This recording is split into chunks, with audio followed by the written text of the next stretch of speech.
Вървя полека, пътеката дълга и стръмна, с времето бавно напредвах, но нямаше начин обратно такъв, какъвто съм пак да се върна, гласът ми отеква.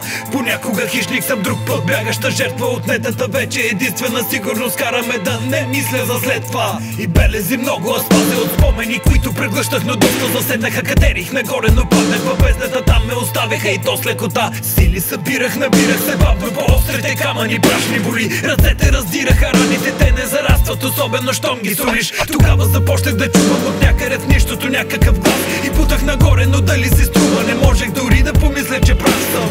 И той ми говореше, давай стани, надеждата губех, но сякаш ме удреше някаква сила и смисъл намирах в думите, които отричах преди. Воля, останала капчица, сърцето сковава.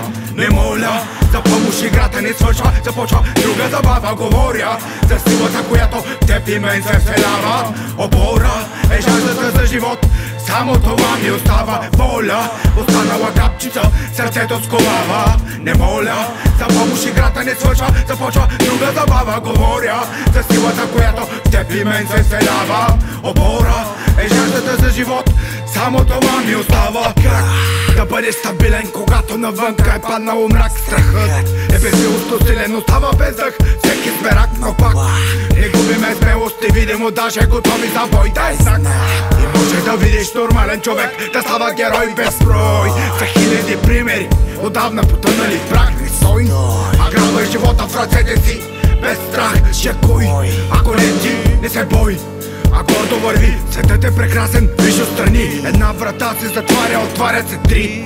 Без болка не може, така е боли. Животът е дар, измислен дори. Измислен нещател, ти сбъдваш мечти. Да бъдеш предател, не си го мисли. По-скоро приятел с приятел бъди. На враг прощавай, прости, не му отпущавай, а гръб повърни, по пътя тръгни. Воля, останала капчица, сърцето сковава. Не моля за помощ, играта не свършва, започва друга забава. Говоря за силата, която теб и мен се вселява. Опора е жаждата за живот, само това ми остава. Воля, останала капчица, сърцето сковава. Не моля за помощ, играта не свършва, започва друга забава. Говоря за силата, която теб и мен се вселява. Опора е жаждата за живот, само това ми остава.